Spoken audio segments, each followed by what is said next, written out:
Иди. Перфектното тяло.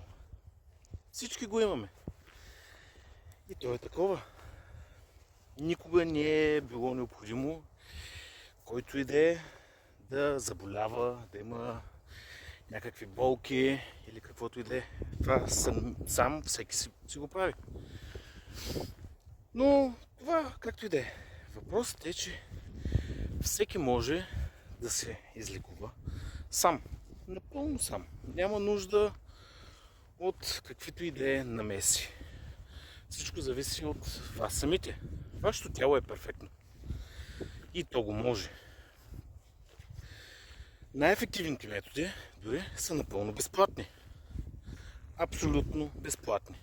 С които може да се лекува абсолютно всичко. Няма болест, която да не може да бъде излекувана.